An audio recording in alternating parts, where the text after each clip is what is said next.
Já diziam há muito tempo que o homem é um animal racional dotado da incrível capacidade de fazer loucuras.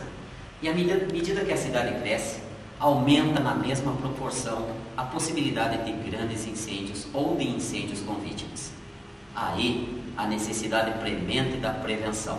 A prevenção não pode falhar nunca. E entre as medidas preventivas, é claro que deve existir também a preocupação com os equipamentos para combate a princípios de incêndio.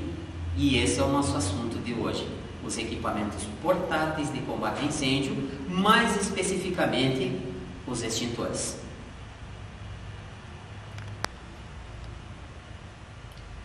Dentre os equipamentos portáteis de combate a incêndio, talvez o mais utilizado seja o extintor de água pressurizada ou água apressurizada. O extintor de água é o mais utilizado porque a água é reconhecidamente o agente extintor mais abundante na natureza. Ela tem um grande poder de resfriamento e pode facilmente penetrar em incêndios classificados com a classe de incêndio A, onde a queima ocorre superficialmente e em profundidade. Então a água nos proporciona o combate devido em virtude dessas peculiaridades que ela tem. A unidade extintora de água é de 10 litros. Algumas características devem ser levadas em consideração quanto ao extintor de água pressurizada. Ela pode ser, como o nome diz, pressurizada quando o gás propelente, aquele gás que vai jogar o agente extintor para fora, já está dentro do extintor. Aqui nós temos um extintor seccionado que mostra o interior de um equipamento portátil pressurizado. Este mostra o funcionamento de um equipamento portátil de combate a incêndio apressurizado. No pressurizado, o gás propelente, que pode ser o gás carbônico, CO2, pode ser o nitrogênio ou mesmo o ar atmosférico, já encontra no interior do recipiente. No caso do apressurizar, existe um bujãozinho externo com uma manopla que deve ser aberta e assim nós vamos proporcionar que o gás seja injetado no interior do cilindro e então ele possa ser utilizado. Então, quanto ao sistema de funcionamento, pressurizado ou apressurizado. Como já foi comentado, neste caso aqui nós temos um extintor de água pressurizado. Por quê? Porque até aqui, mais ou menos, nós temos o agente extintor, água. Um pouquinho acima, nós temos o gás propelente, gás carbônico, nitrogênio ou ar atmosférico. O manômetro, neste caso, verde, acusa que o extintor tem o gás propelente. Se estivesse no amarelo, poderia estar perdendo o gás propelente com pouca pressão. No vermelho, está sem gás propelente ou descarregado. Está com uma constante pressão, conforme o manômetro acusa. Esse extintor de água pressurizada, ele é basicamente utilizado para combate a princípios de incêndio classe A. Vamos recordar?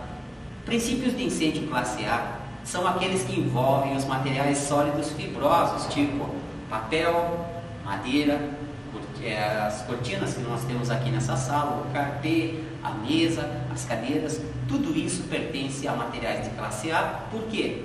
Porque quando eles queimam superfície e profundidade e tem uma característica toda peculiar, deixam resíduo como cinza ou brasa. Então eu preciso de um agente extintor que tenha a característica de apagar tanto superfície quanto profundidade. Aí entra a utilização do extintor de água pressurizada. Se nós notarmos em sua especificação técnica, nós vamos notar que esse extintor não é utilizado, não é indicado para combater princípios de incêndio de classe B, líquidos inflamáveis, ou C, materiais elétricos energizados. Por quê? Porque na classe de incêndio B dos líquidos inflamáveis, o jato d'água pode remexer com o líquido que está queimando, pode aumentar a superfície do recipiente, assim como pode jogar o material que está incendiando para fora daquele recipiente, ou provocar mesmo o transbordo. No caso de incêndios de classe C, a água é um excelente condutor de eletricidade. Por esse motivo, não é recomendado, então, para princípios de incêndio classe C. Como nós pudemos notar, fazendo um resumo do extintor de água pressurizada, primeiro, somente princípios de incêndio classe A. Segundo, não deve ser utilizado em princípios de incêndio classe B ou C. Terceiro, ele tem um manômetro que usa quando está em condições de uso. Quarto, a recarga desse extintor deve ser feita anualmente. Se bem que existe uma NBR desde 1994 que diz que é a cargo do fabricante determinar qual a validade da carga do extintor portátil.